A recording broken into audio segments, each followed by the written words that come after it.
How's everybody doing out there? We're live here, the Rising Texan News. We are going to have a special guest interview here. We have Amanda Sue Friedeck from.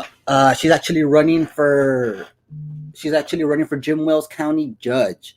So she's actually a Republican. So it's interesting to hear some of the views that she has on some of the things that are going on in not only in our area but in her area as well. Jim Wells County. I believe the city there or the county chair is Alice, if I'm not mistaken. And we're gonna go ahead and bring her on, guys. This is Amanda Sue Friedeck, and we are interviewing her because she has a campaign coming up for Jim Wells County Judge. All right, guys, let's go ahead and introduce her. Bring her on. Hey, how you doing, Amanda? Hi, good evening. Thank you for having me.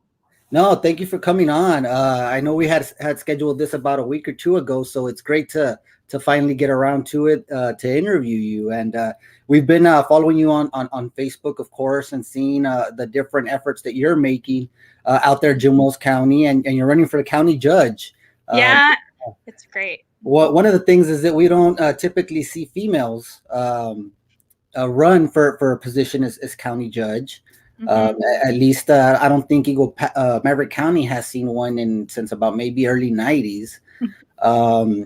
You're rather young as well, which is not it's not something that's seen, right? No, definitely not. I mean, I don't know if you want to give us a little bit of your background and tell us about yourself. Okay, no problem.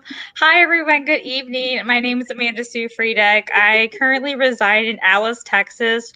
If you are unaware where that location is, it's like 45 minutes west of Corpus in Nueces County. I'm part of Jim Wells County. I call it the central south part of South Texas. I'm really proud to be here. Thank you again so much for the invite. And yes, as you were speaking about being a female, I believe I would be the first contender that is actually female for Jim Wells County. This is historic. As well as a conservative as well. And definitely, I'm 37. Majority of these county judges are around 50, if not older. So especially in our area, it's usually the seniority. But I feel like I'm have enough skills under my belt, I have education under my belt, knowledge as well. And I'm very vocal for proactiveness in our community. So that's what I'm really excited about, outreaching to the community, not just in Alice, but we have other parts of Jim Wells County, Sandia, Orange Grove. We have half of San Diego, which shares Duval County. We have Fremont, and then we have Benbolt as well. They're little hubs of the city of Alice. But we all network with each other. We're really excited to have a new, what we call grassroots motivation. That's what my campaign really stands for, is a true grassroots efforts, constitutional, rights and everything like that as well. Sticking with our values and making sure that and I say we a lot, and everybody's like, but it's your campaign. And I tell them, yeah, but I work for you. I'm not working for myself. And that's something that puts me beyond expectation, especially being a young contender and female. I'm a mother of 3 kids from 8 and below. So very, very busy. Yeah, I can see how that is. And you have a business, correct? A small business. You've had a small business for quite some time as well. Do you want to tell us a little bit about that? Yeah, so in 1998, my father opened a local business here in Alice, Texas, Silver Star Food Store. It's a gas station. He's also a veteran, so it's veteran and mom and pop, and our whole family works it. My husband, my mom, my aunt. It's a very family communicated. We're on the south side of Alice, Texas, and we're proud to be there. We've been there in that area for a long time already. And then as well, last year, me and my husband opened up our own business, which is a brands marketing group, which is a marketing, local economy boosting type of business. And so we're trying to make our own, making our own legacy for our children as well. Oh, wow, that's very interesting. That's you got your work cut out for you over there at Jim Wells County, huh? It's okay. It's worth it. Yeah, of course. And a while back, you mentioned conservative. Uh, Hmm. what what exactly does that mean to you? For maybe somebody that's watching that doesn't necessarily know the difference or anything, can you explain Yeah. that? Yes, definitely. So a lot of people don't realize in the spectrum of parties, there are different categories that kind of, I call them like subgroups, or where you fit more towards and how you live your lifestyle. Whether, I honestly, I feel like I am a conservative first because I, practice conservative values. So a lot of people are like, what is that? Well, my family comes first, our faith comes first, those kind of things. We're very involved. Our kids go to Catholic school. We're involved as much as the community. We're there to share, and those are conservative values, as well as a constitutional characteristic where I stand for Texas. I Mhm. stand for the United States of America. I'm very, very proactive when it comes to ethics and morals. So there's different types of Republicans out there Mhm. as well. I'm a proud, strong alpha female. And that's another aspect into what kind of individual I am and what I can bring to the table. Awesome. And how many people are running for this position for the Jim Wells County judge? Is there you have some competition there lined up for you? Well, we currently have our incumbent. The thing is, Jimos County is kind of a little bit backwards, a little bit. So I always put the initiative first. So I actually filed the very first filing in May, Okay. and put my name on that county judge ballot, and proudly went to the chairman and Charlie Ragland and got his blessing for this run, because the thing is, it was so essential, because it will be a complete flip that we do it properly, do it delicately, because a lot of people are transitioning as well when it comes to their own political views and stuff. Yeah. Right now, I believe, the only contender. I'm unaware if the incumbent or anybody from the Democratic platform has put their name on it. Usually what happens is in the primary in our area, there'll be a buttload of contenders on the Mhm. Democratic ballot, and there'll be maybe possibly one on the conservative Republican ballot. And that is actually what we want. We want the best scenario, the best candidate for that particular office to be the prime subject, so they can go and help to motivate that platform and that party movement in our area. And that's how we actually flipped Jim Mills County red historically Oh, in wow. 2020. Awesome. Yeah, and I know that that's a trend that is coming up in several counties, especially Yes. in the South where we're from. Well, Southwest, right? And I think you Yeah. just had a McAllen go with a Republican Yes. mayor just recently. So I believe Eagle Pass, Maverick County. I don't know the exact numbers, but I do know that they significantly have shifted, and we're expecting Hmm. them to continue to, Yes. tilt red here, where we were predominantly a blue county for Hmm. many years growing up. I can Yes. remember. Um, Another thing that we're interested is what kind of platform are you running on? What is it you're going to support? Excuse me, Hmm. Jim Wells with? What is Jim Wells? What should Jim Wells County expect from you whenever if you do win the county judge? Oh yeah. Well, that's very important, and I'm glad you asked, because the thing is, first and foremost, it's about bringing back ethics. Sorry, I have like a list sometimes. Bringing back morality, bringing back proper government knowledge and experience. I believe that Jim Wells County has a lot of what they call normalization and deviance happening. That means there was one person, it could have been decades ago, made this action for some ill intent, and society just kind of rolled with it without questioning it. And now a new society, in many years later, just expect that to be the norm, right? Well, my thing is, I'm waving the flag. I am being proud and being loud. And that's what I do with my activism for our county, for our veterans, for our constituents when it comes to voting rights, is saying, hey, prove me wrong or go back to work.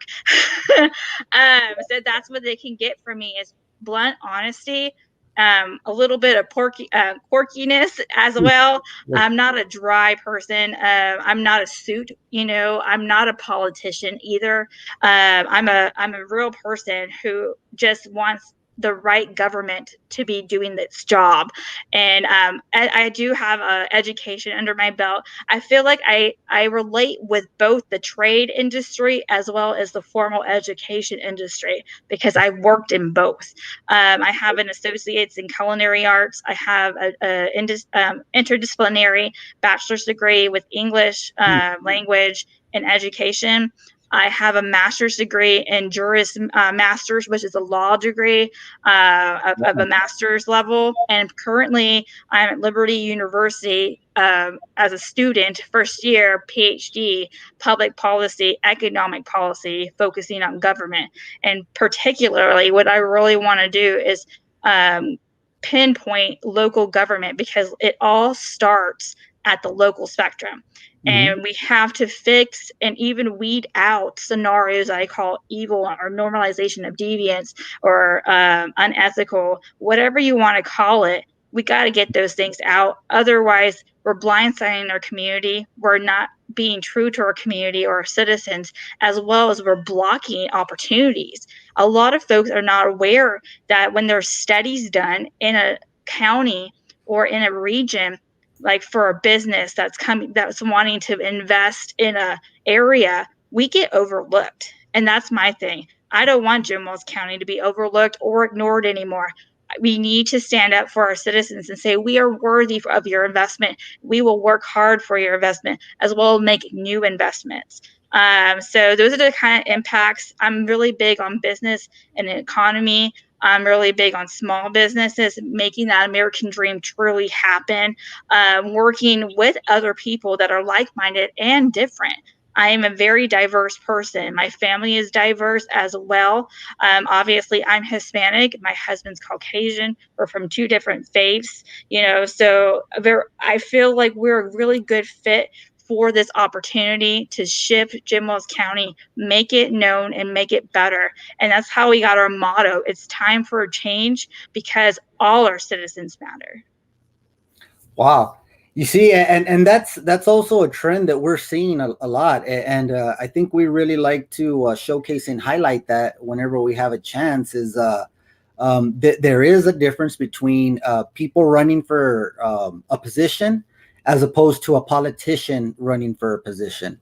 Yes. And I think we are seeing that kind of unfold, especially with the border crisis that's going on right now. Definitely. You're seeing a lot. I mean, I don't know how your neck of the woods is affected by it, but I mean, we are affected, but we are affected by the border crisis. There has been traffic. We have bailouts, but sadly, and it's sad to actually say this, but when the declaration from Governor Abbott came, Jim Wells County was not included. We share half a city with Duval County, which is San Diego, Texas. They're always getting bailouts in that area. And the most recent one was on the Jim Wells side. So if there was anything that was actually destroyed or someone got harmed, that declaration wouldn't have covered those properties or those individuals, because the county didn't communicate with the state of Texas.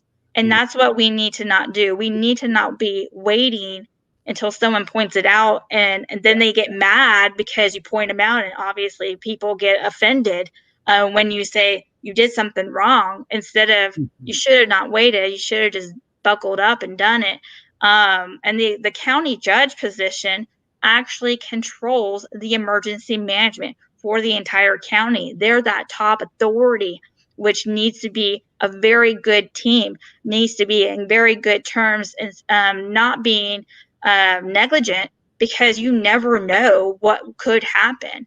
And we see our sheriff's department is very active when it comes to on their social media showing that they're busting people with, narcotics and this and that or whatever. And it's like, that's great, but we understand every time that you get narcotics, there's also they get a payout, and that goes to their budget. And it's kind of like, are you just letting those doors open because you want budget money, or and letting things happen, or are you just being negligent to our constituents? It's not fair to anybody to have those worries, especially if our governor spoke up and said, hey, Texas, we're going to protect you because our federal government isn't doing dilly squat. Yeah, and it's sad. I don't know. I'm sure you saw the interview with our Vice President Harris, Mm-hmm. asking her whenever she was going to come down to the border. What did you Sorry. think about that? No, it's It was a comical that was a comical press piece. I think she got blown away when she had that interview, and she wasn't ready for it, and that's why she said what she said, and everybody's like, did she really just say that? Like, and it's like, okay, we understood she came during her during the election season, but she has never came as the vice president of the United States of America, especially because we are having children dropped off, pregnant women, elderly folks dropped. Sometimes, believe it or not, in Jim Wells County, they found a dead body in our county on the northern end. And it's like, how many more? And it's irresponsible. And that's one thing that I really talk about is government overreaching and government responsibility. And what I think what's happening is a lot of these folks, especially on the local level of government, don't understand how important those two words are. no, yeah, and I can totally agree with you because I think Maverick County has been known as a place that anything goes, for lack of better words. But whenever we have elections, I mean, you see the same people out there. Yeah. The cars that they drive to Oh, bring the yeah. people over. Well, Uh, to get us. yeah, and it's always the same. I guess group that's getting. Family. Yes, yes, and I mean, we see this election after election after Yes. election.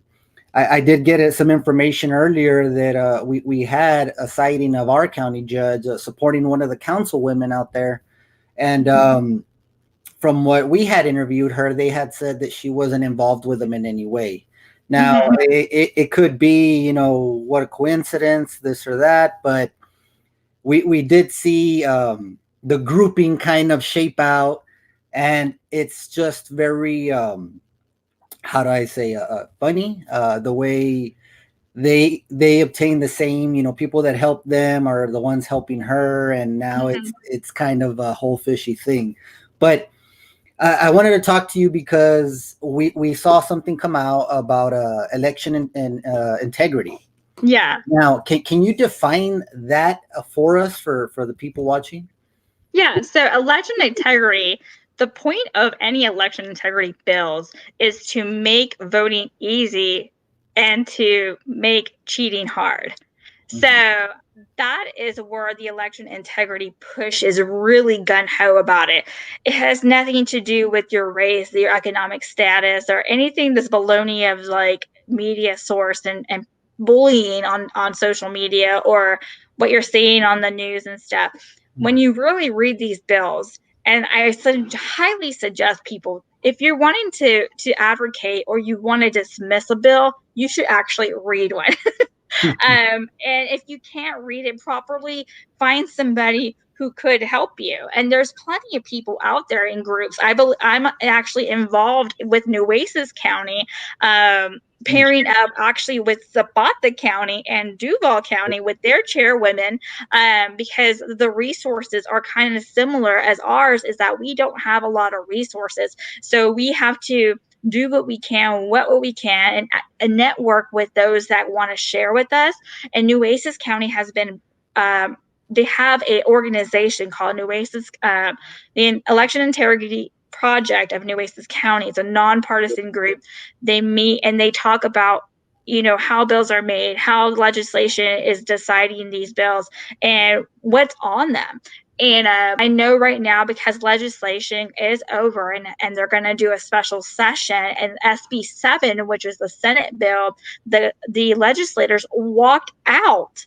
They walked out during the House vote, because the Senate already voted pro for it, because obviously, and now it was about to get voted on by the House, and the Democratic Party intentionally walked out because they didn't want to vote for that particular bill. Not only did that bill get dismissed, but the outcome was because they walked out and they had no quorum, they couldn't vote on other bills. So it affected other things, not just election integrity. So election integrity is so important, especially at the local level, because like what you're talking about, what we call a spot to get us, or, workers who are unethical, that happens so much in South Texas. And what we do is we tell everybody, you see a scenario, you have a scenario, document it. You need to document it, and you need to let the elections director locally know about it. If they're not going to help you, you go over them. You're going to go to Secretary of State. You're going to go to Texas Ethics Commission, as well as, if you absolutely have to, go to the Texas Attorney General's office and do a complaint there. But you need to document it, whether it's photos, whether it's recordings, whether it's statements, whether it's return mail that's not, whatever you have. That's how we're going to nip this in we're going to cut these what actually the elections director told me are called loopholes. During 2020, we had conflict, and I literally said, you failed us, because the thing is, there was red alerts of harvesting, and they're not doing their jobs properly. And hopefully they learned from that, and they don't like being called out. And I'm not trying to be mean or anything like that. I'm trying to be where it's like, do your job, do your right job, not for me, but for every single paying tax person that is employing you. Because you've got to remember, elections directors are paid employees, not officials. They can be removed, they can get new hires, and we need to have good nonpartisan folks in those spots, so we can have fair elections. Because fair elections is how myself can get in, how other people that are really, really passionate, really qualified, versus, hey, I know I was going to win, but there's nothing I can do, when you have loopholes or gray areas and our elections are tainted with. And it's unfortunate that's how South Texas works. But now that people are knowing, and folks like me and folks like the part of the election integrity push, not just in Jim Wells County, but in other counties, they are being aware of what's happening. And I believe whenever the uniform election happened, which is the city council and school boards, they got a heads up.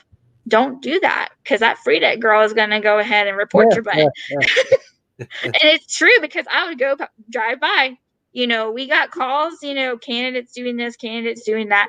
And we understand we're human, and sometimes we make mistakes or whatever. But like you said, the cars, the people. You see big wads of packets going into election polling locations.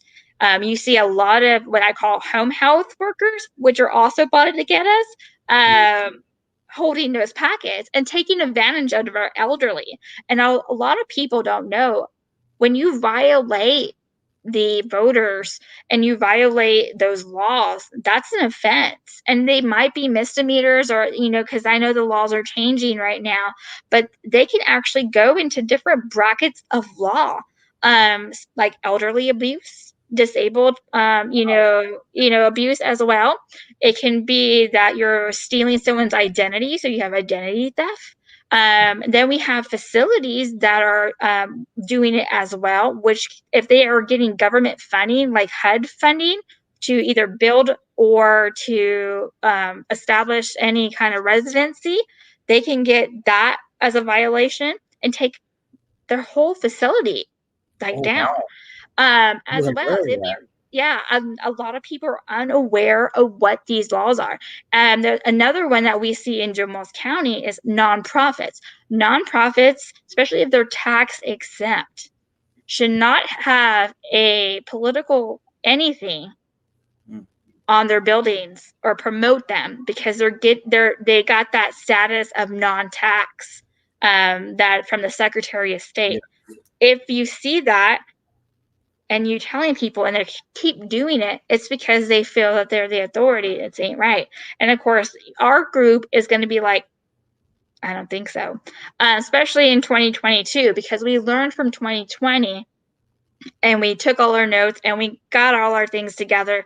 And our team is very, very well educated, as well as our community is starting to be proactive. And I'm very proud. And it's amazing to see that people you didn't even think of come up to you like at HEB and they're like, I was so shocked, but I'm so happy that happened because now I know what to look for. Yeah. We have actually, we just had a fundraiser, and one of the constituents that came to the fundraiser, they have their own story about voter integrity because they have a sibling who does not live in Jim Wells County, and they're Mhm. getting record of voting in Jim Wells County, and they've lived out of state for the last 20 years. So Wow. who is voting for these people? So I'm really happy that we've been proactive with election integrity, as well as connecting with our state rep and our legislators, not just in our area, but outside, and are pushing those initiatives. And that's why you're seeing more bills get, put into play. Hopefully during special session, SB 7 will get finally approved regardless. And I hope nobody walks out because that was kind of embarrassing to see your own legislators, regardless if you like them or not, leave the facility because they were going to get butt hurt because of the fact that they knew the outcome that was going to happen. That is intent.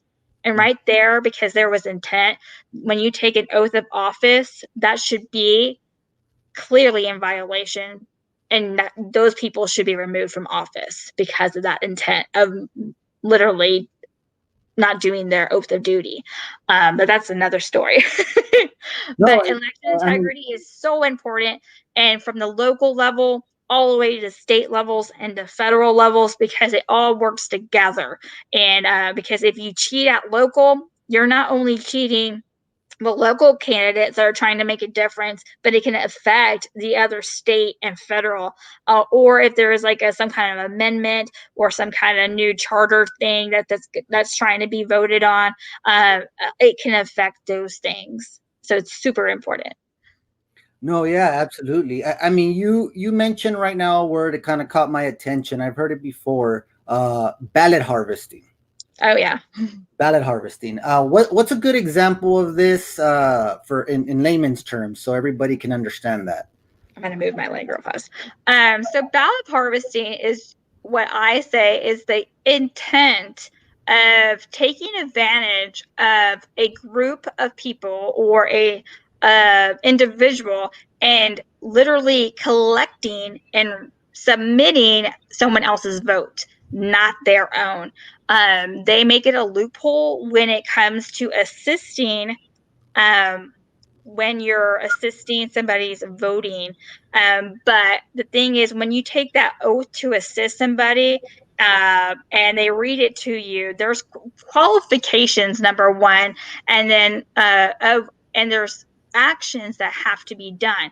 So when you're seeing the harvesting that's collected and requested as well, not just from the mail-in requests, but also the entries that are being mailed. And they're what I call red alerts. And the thing is, public information is public information. If any questions about public information, call the Attorney General's office and talk to their legal team. But a lot of folks, especially in our area, are unaware of their rights as citizens when it comes to public information. And one of the things is voters' records and voting information actually is public information. So if I wanted to see a collection of the requests of who is getting mail-ins and who requested mail-ins prior to the election, I could get those informations and see with my own eyes. And that's what I did in 2020, and circle, hey, look, there's a bundle here. They all submitted on the same day.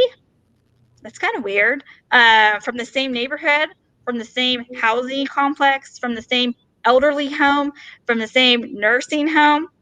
What a coincidence. So it's kind of, okay, the thing that failed us in 2020 was we alerted the elections director about this.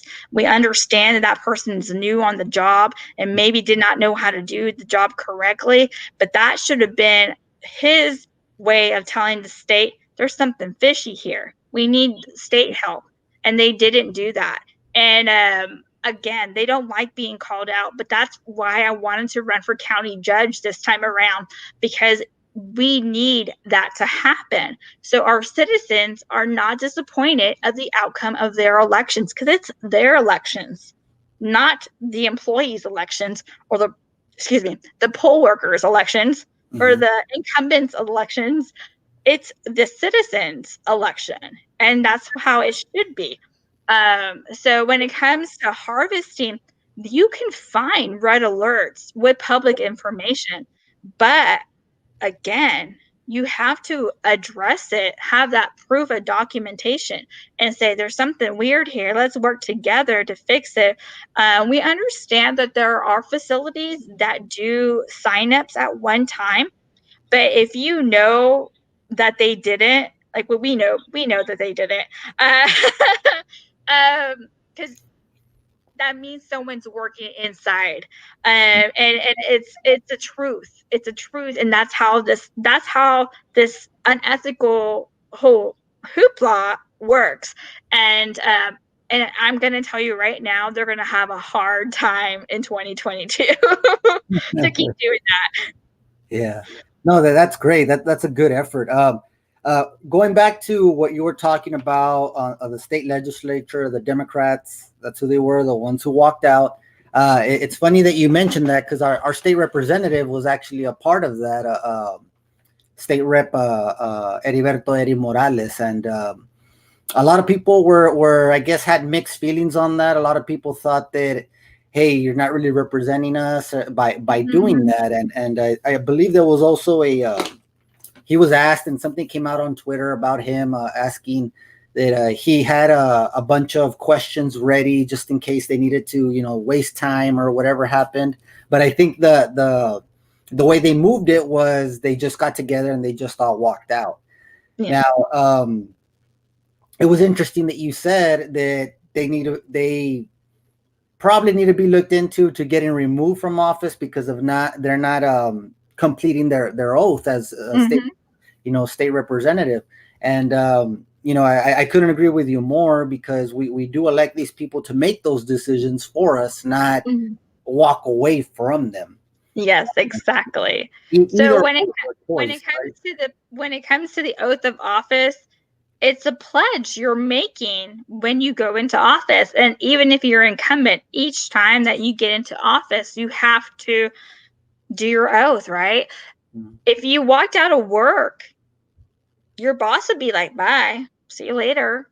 These legislators, that shows entitlement. And honestly, that shows childish, because if you truly wanted to advocate for your cause, you would have stuck your grounds and showed your evidence and debated, this is why I believe these things, not fold and just walk out. Because like I said, there was intent. And because of that intent, they're in violation of their oath, because their business wasn't done and they failed your majority. So I tell people all the time, you need to contact the Attorney General's office, the Secretary of State. Let them know that happening not just affected SB 7, but other bills that needed to be passed that night before the hour was closed. And because of that childish powwow, and it was childish, because to me, a true representative would have stuck their grounds, would have did what they could, asked as many questions as they could, express what as for the majority. Because this is the thing, when you're running for office at these levels, like county and state and federal, and you pick a side, which name your place on the ballot, a lot of people don't resonate. Once you get into office, you work for the majority.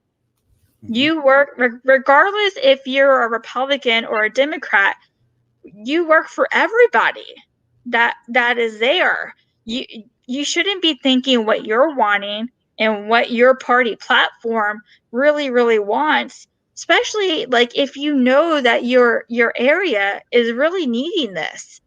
And it's not, and again, it goes with overreaching of government and government responsibility.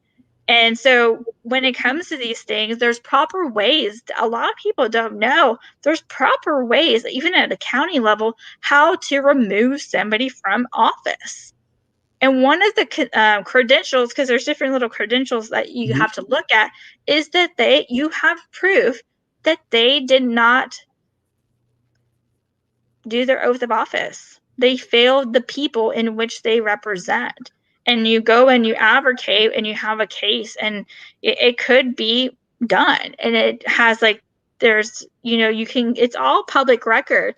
And again, you just have to go and call Secretary of State, Attorney Generals, ask for their legal team, and find the right documents and look at it.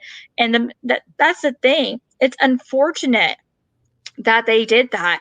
It's a learning experience as well, because this is what's going to happen. If that one ill intent happens, we have another normalization of deviance example here. That means if somebody knows their votes are not going to be the majority, and they know that bill's going to pass, now the next session, they're just going to walk out. Yeah. So nothing gets passed. Yeah. You started another normalization of deviance. And it's like, enough with that. We just got to do what's right for our citizens, because guess what? Their tax dollars is how all this works. All of this. So thank your lucky stars you even got a chance to be in office, because the thing is, not everybody gets to do that. And there's always going to be somebody to take over, and that's another thing. I believe in term limits. And there's a lot of these people that have been there for 12 years, 15 years, plus more years. I've even heard officials at the local level saying about retirement. And I'm I call me comical. Like I said, I'm very whimsical. I'm just like, you don't retire from being official. Now, if you were an employee of that government spectrum, okay, you earned your retirement. But no, it's just really backwards. What are constitutional values when you're, and then also it's, wolves in sheep clothing, ill intent, not having the right morals, characteristics. It all falls into that play.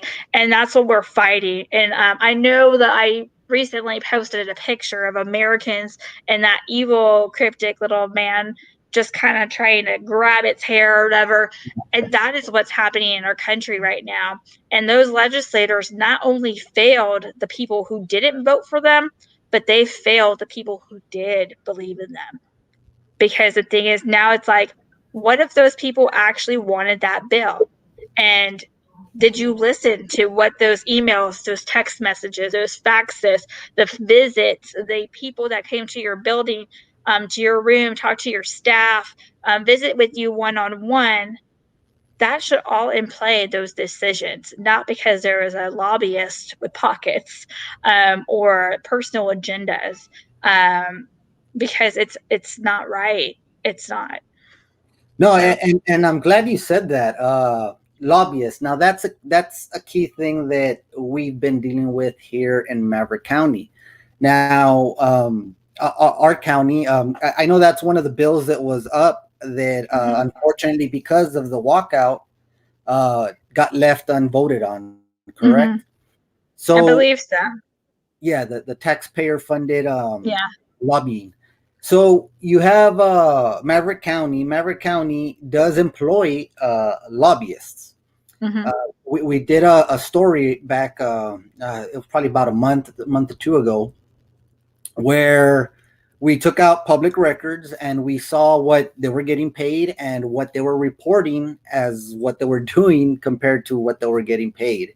And these it's kind of funny, right, when you speak about election integrity, because In you all places. see, yeah, you see this person, this individual, and he's at every election that, I guess, if you want to say, that the county judge Mm-hmm. endorses. So we actually have an interview with the former city manager, and it's in our page. I mean, I'm sorry, city mayor, Mm-hmm. where this individual, the lobbyist, because it's his Shepherd Government Group, I believe is the name, and he's posted, right there in the little canopy and everything. And the question when I ask about him, like, I'm asking the mayor, is he running your campaign? Because that's what a lot of people were concerned about. Mm-hmm. The rumors that are swirling around in our community is that these guys, they don't necessarily do lobbying activities. What they do is they run campaigns, Mm-hmm. and that's what they're getting paid for through this medium of the county. Now, I don't not have any proof of that, of course. So it's just what's being said. And we while we were interviewing the mayor, or former mayor, he pops up. What a coincidence! It was kind of funny. And the former mayor was, and the current judge in 2022, of course, his seat's up for election again. But they have been very chummy, to say the least. Buddy buddy. And like I said, it's not a regular thing that we see these people in town or in Maverick County trying to maybe have the best of what the taxpayers, the best choice for them, or doing the most for them. But they get paid very, very, they get a premium payment. Oh Uh, yeah. yeah, I think it was $8,000 a month, and they're on their third year of contract. So Oh that, fun. yeah, I mean, I think we had comments whenever we were talking about that people all of a sudden are looking into becoming lobbyists. All of a sudden, Yeah. everybody wants to be a I mean, lobbyist, right? I've actually, one of the things was a lot of people were like, "Hey, you're spunky. You have a good personality. You can meet with people. Why don't you try that?" And I was like, at first, I was like, "What are you talking about?" And then I realized that's taxpayer money, and so I tell people it doesn't make sense taxpayer money go to that particular bracket. Now, if it was an organization that was doing it and they had their own funding, and I'm like, good, entrepreneurship, awesome. But it's in a way, it's like, could that money go elsewhere that actually would benefit the individuals of the county or the cities or the state, versus just the official or that money bags politician person? I always tell people I have the biggest pairs of scissors. I will cut the strings. I am against being a puppet. I am against, doing unethical things to make somebody get the vote, because that's not how it should be. It should be voted, whether it's in legislation or on a ballot by the citizens. Whatever the legislator should say is what the majority that's going to their business, that's doing all these things. Hey, we're for this, we're not for this, because that's what you need to be doing. That's your oath of office. Not listening to this guy with money bags over here and, hey, perks, I'll give you this and whatever. And I can't say what the real job is because I've never actually done it. But I heard it's very quite stressful. I heard it's very scary as well. These are powerful people, and they don't use their power for goods like what you see in Power Rangers, or a Ninja Turtle. I'm a mom of three, remember that. Yeah. But it's, again, ill intent, and because it benefits a particular type of person versus the majority that can really use the help. Now if it's an advocacy to bring resources in, to bring economy in, this and that, and it's getting done well that way, I think lobbyists would shift, right? But the thing is, there's a payback. That's why it's wrong ethically, because of that payback. So I tell people all the time, I know groups like the election integrity group in Nueces County goes quite often to the Capitol, to all the wings, to all the legislators, talk to this and that. They do it because they believe in that. They do it out of the goodness of their heart. They do it as volunteers. They're not there to make bank or to rub elbows. They're there for good intent, and that's what we need to see all over Texas, not just in little counties or medium-sized counties or in large counties, but we need to move away from those and start our own grassroots groups and push those lobbyists out of the way and say, hey, we have proof the majority wants this bill to succeed. You can't go against that bill if you know the constituents are for it, when you have documentation and physical people showing up at your door, because otherwise you look like an idiot. So, I mean, politics is very scary and very touchy, but it's serious business, and not just, and it affects all levels affect each other. And I think that's a lot of people think that they're like, oh, we're going to just follow the president, or the state senators or the Congress, because right now Congress is, like the powerhouse celebrity type of candidates. And I'm like, but you got to focus on your local first. Flip those seats ethically, show them the good local governance, how it's actually supposed to be ran, make examples there, and again, get good people at your state, for your state house and your state senate. If you have judge positions open, those are essential, because those are our laws and our, the criminal investigations and all these stuff that play through. And there's so many things a lot of people are just unaware of, and the thing is, you can't learn everything. I don't know everything, but I will gladly share my experience with everybody as much as possible. I will gladly share this campaign with anybody who wants to help out as well, because that's what this campaign and my motivation started from, was the compassion and the to change someone's life, and not even your own, but to change somebody that you don't know, that you've never seen, you never talked to, but you have faith in them, because regardless if they really know you or not, you're going to do the right thing. And in the Bible, we talk about the commandments, and then we have in life, we have the golden rules we hear at elementary school, those kind of things. They kind of play together, and that's how we should live in a government. And that founding fathers, a lot of people are like, oh, the Constitution. And I'm like, well, the Constitution is just a basic guideline, but it's up to us to help motivate and shift it, and to make sure that when we do change, we do it, guess what, with principles. Mm-hmm. And we have American values with those principles. And that's what's being lost. And it's so sad. I get kind of emotional.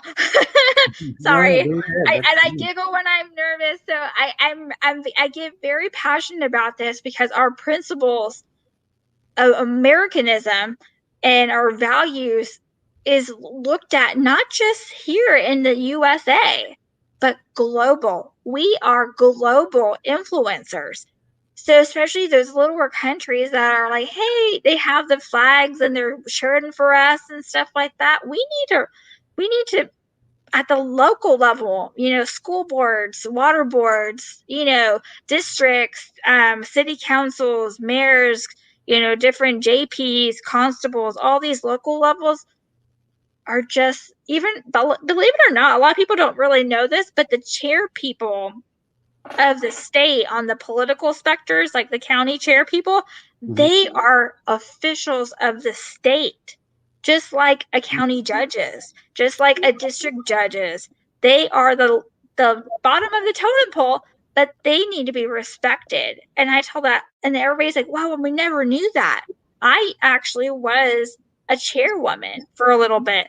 And I believe when I was the youngest female in Texas, Hispanic female in Texas, because I was younger when I was a chairwoman, and made that, initiative with a support group that wanted me to get into this position and help shift that.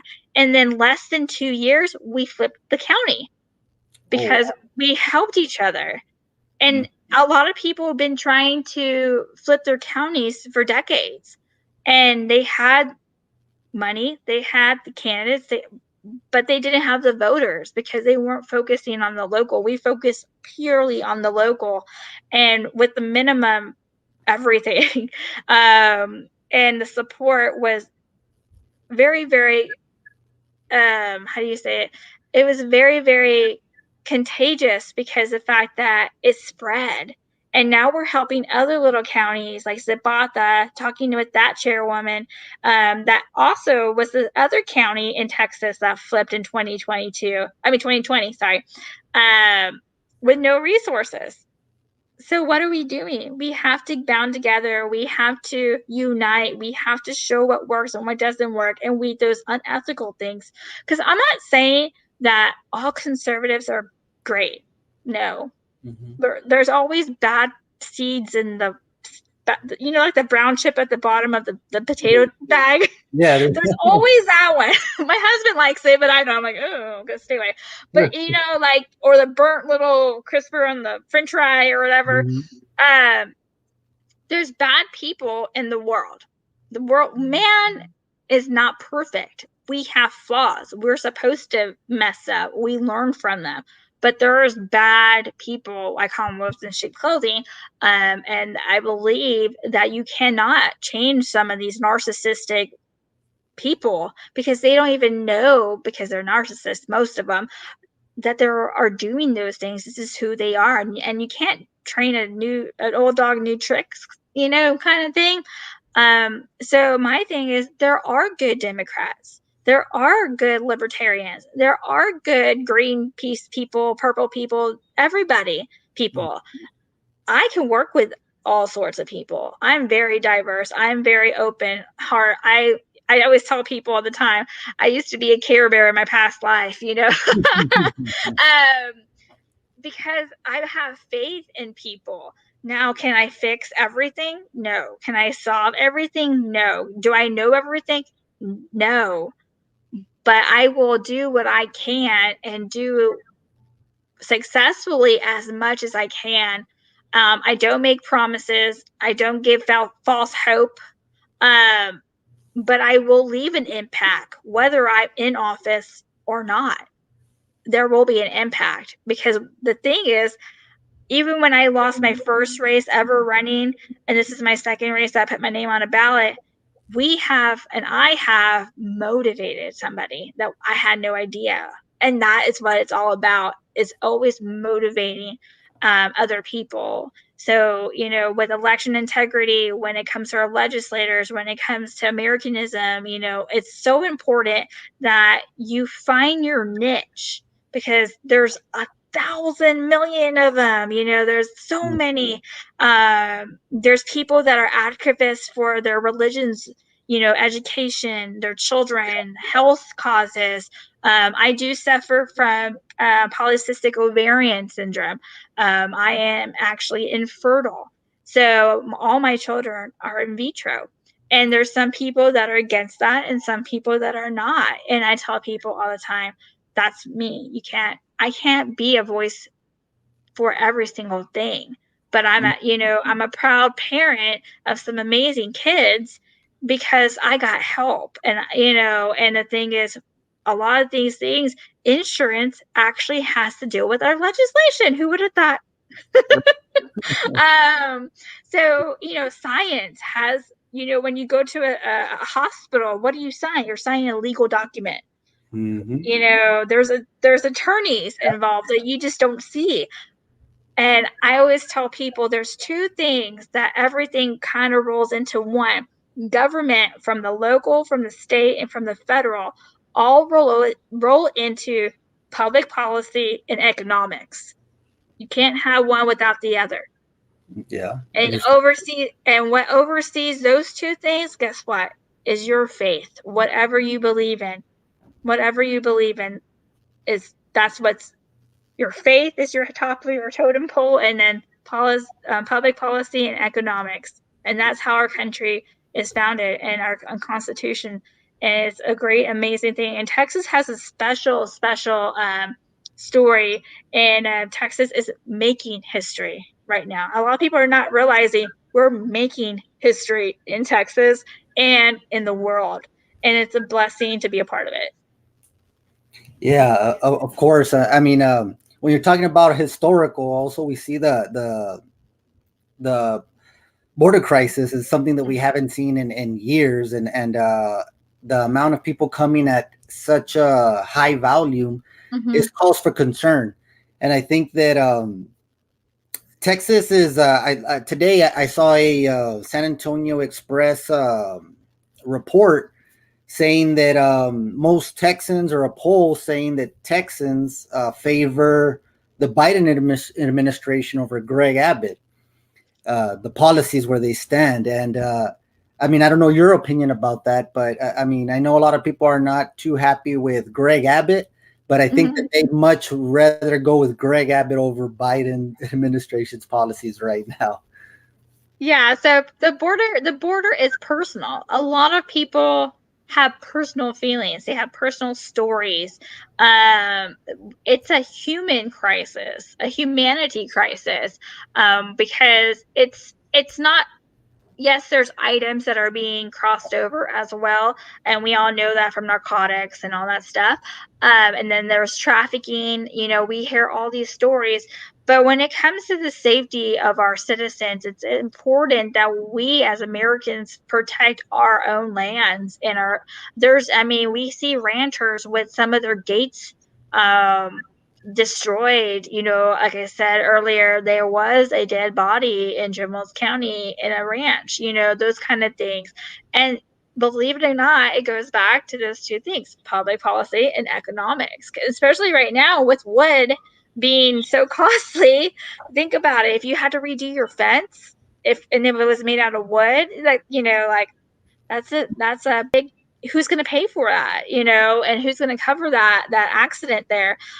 We are emotional beings. Naturally, we're emotional. We see the child crying, we see the mother pregnant, giving birth right there on the river. We see the grandmother and the grandpa struggling swimming and stuff like that. And then we see those evil, like, coyote people that are in the drug dealers and the cartel, like, shooting and all this weird stuff.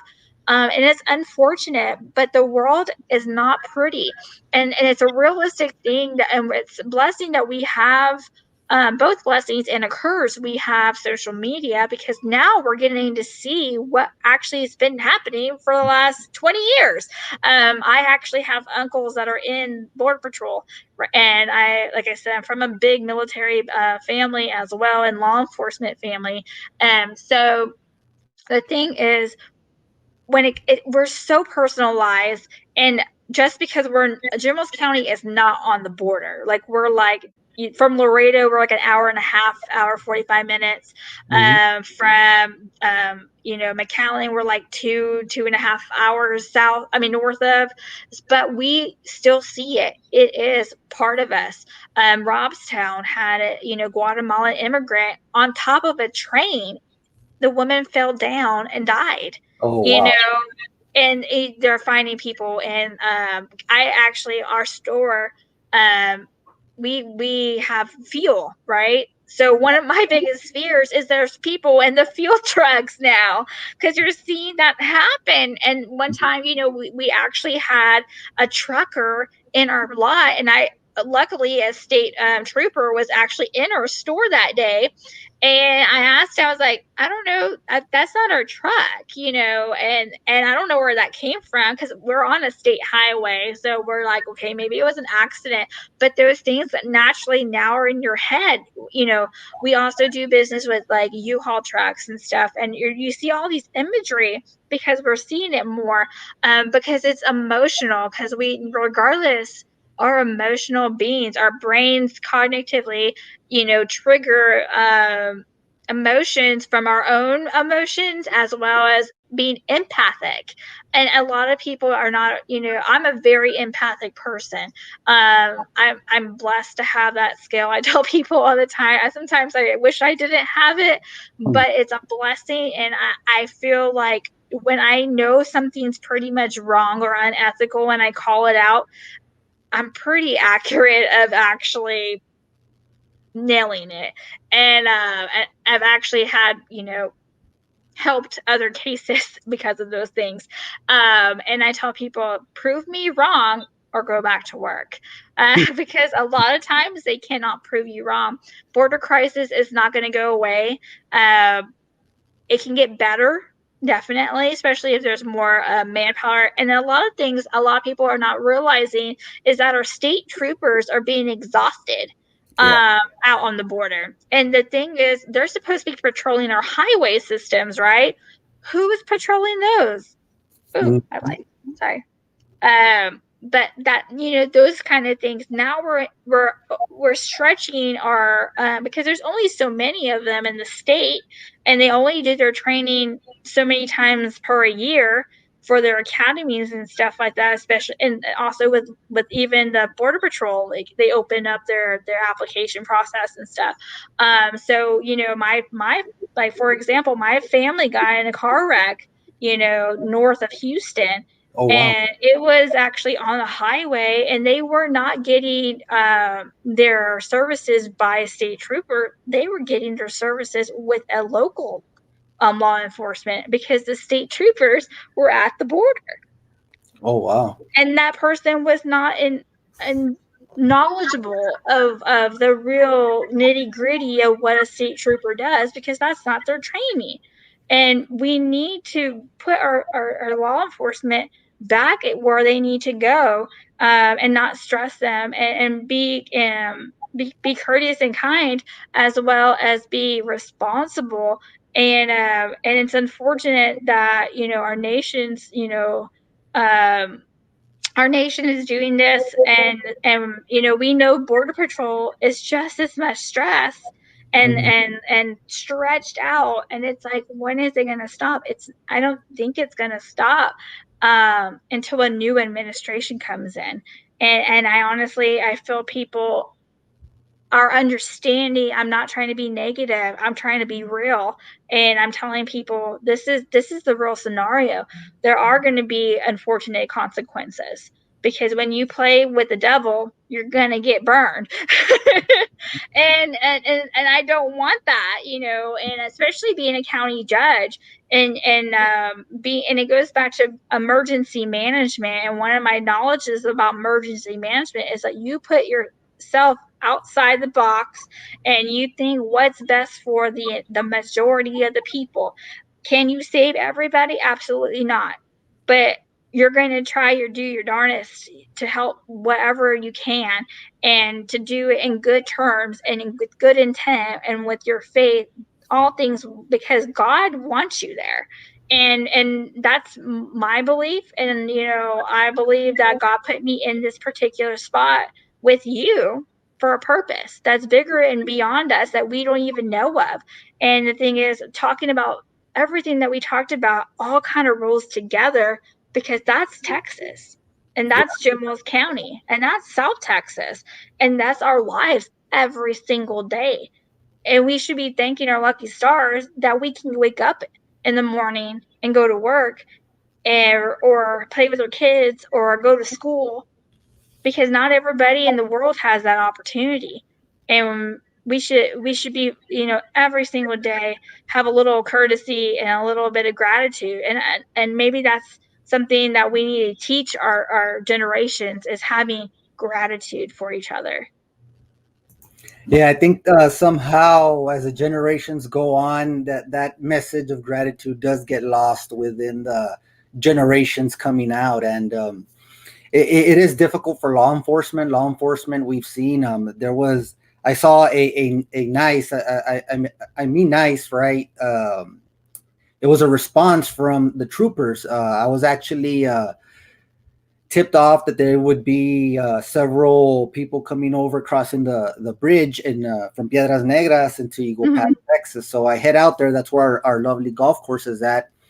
And you see the troopers respond. And these guys come one right after another. There were about 10 units. I'm down there. Some of them saw me go down there, but when I come back up, they even stopped me to question me, like, hey, what are you doing here? This and that and everything. I was like, no, guys, look here. I have a camera here. I'm trying to record, see what's going on, see what you guys are trying to catch or to do. And we really appreciate it from law enforcement because Oh yeah, we know, every day. and I can assure you, and I'm sure you know this from your neck of the woods too, is that a lot of law enforcement they choose to not comment on the situation.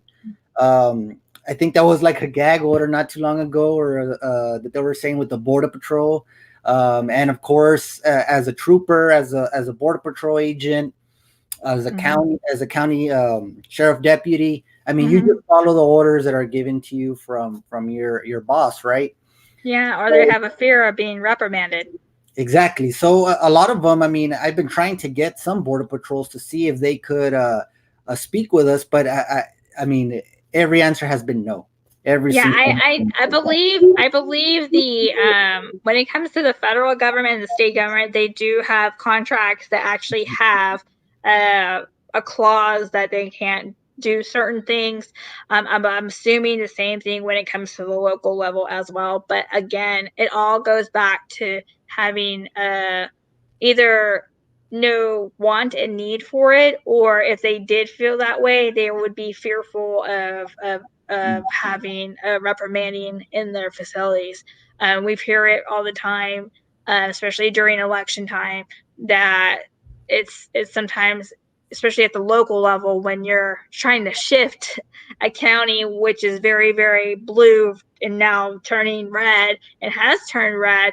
Hopefully in 2022 it's going to be easier for those folks to actually come out of their shells because they're ready. We've had plenty of people wanting to have one-on-one talks,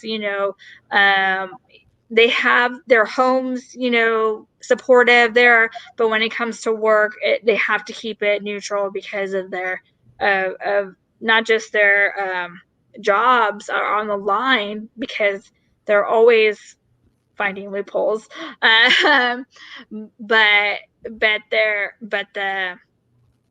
even their job duties could be reprimanded, and yeah. it's an authority issue. And again, if your authority is doing that and there's no legal documentation, like I said, I know for a fact that the federal and the state probably do, but who are you to tell someone like that? Like, it just kind of bobbles my head because everybody has the right to choose for themselves and their families how to live their life. Mhm. And that's one of the freedoms that we have as American citizens, and especially those that put their lives on the front lines. Like, you don't know if these people are coming back home to their families when they're on call. And I mean, I remember when my dad went to Desert Storm and I was very, very small. I believe I was like 5 or 6 years old. And I didn't understand it at that time, like what was happening. I was too small. But as an adult, I'm like, man, my dad may have never came back home because my dad was a tank mechanic. He could have been blown up. He Yeah. has photos, of his experience in a box, like a wooden box and stuff, and Oh, it's wow. not pretty. And only certain people get to see it and stuff like that. And I tell people all the time, like, can I didn't get it then, but I get it now. And I think as an adult, that's a good, that's a proud moment when you know that your adult child gets it. And so my thing is, kudos to our law enforcement. I always support our law enforcement, our public safety folks as well. And one of the biggest things is, as well as our local volunteer, fire departments and stuff, they need respect and they need funding as well. And that's one of the biggest pushes that I want to do as a county judge, is help them, because they're volunteering to be out there, versus the having a true budget instead. So especially a county that's doing fairly well needs to go out and help those folks, especially if they're putting their lives on the line. When it comes to equipment or supplies or anything, or trainings that they need and stuff like that, there should be allocation of a part of the budget that goes directly to especially those volunteers. So that's one thing I would love to do as the next county chair. I mean, not chair. I'm sorry, county judge. I said the wrong word. It's been a long night. Amanda, I know we're right over the hour mark, right? But I don't know if you have anything that you'd like to maybe tell the public, or anything else that you may have left out about your campaign, or any kind of special things you're doing out there that's a little bit different than we might see from anybody else. Oh yeah.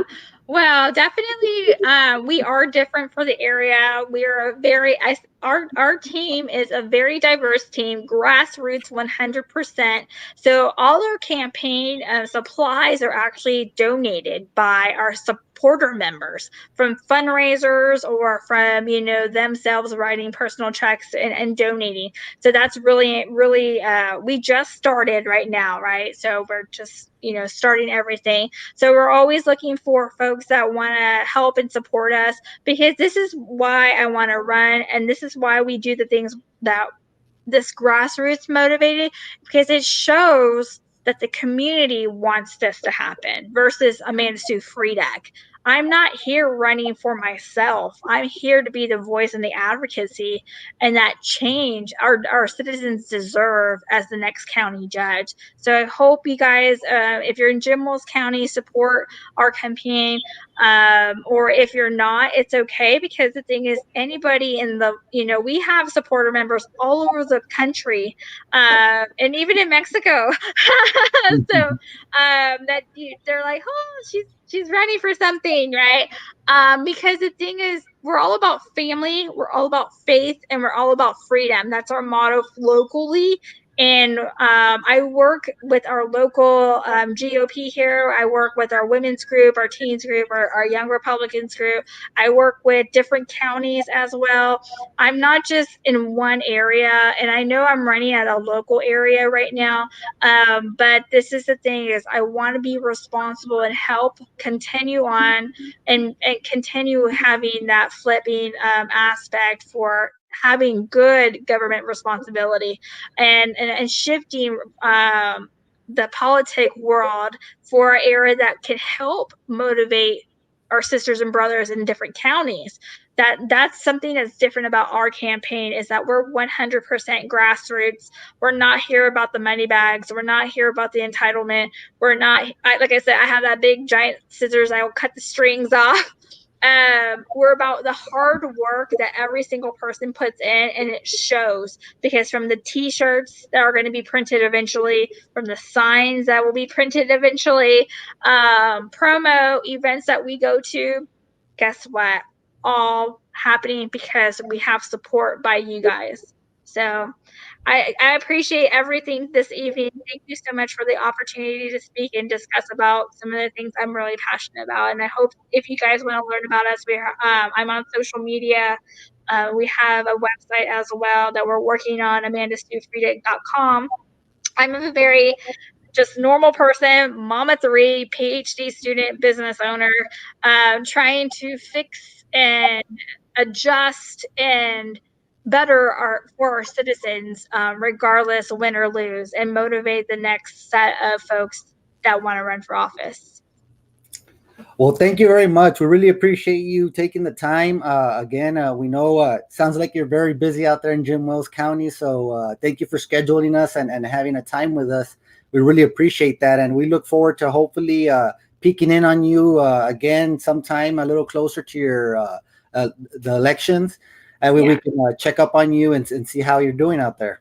Well, thank you so much. I hope you have a good evening. Bye, everybody. Bye bye.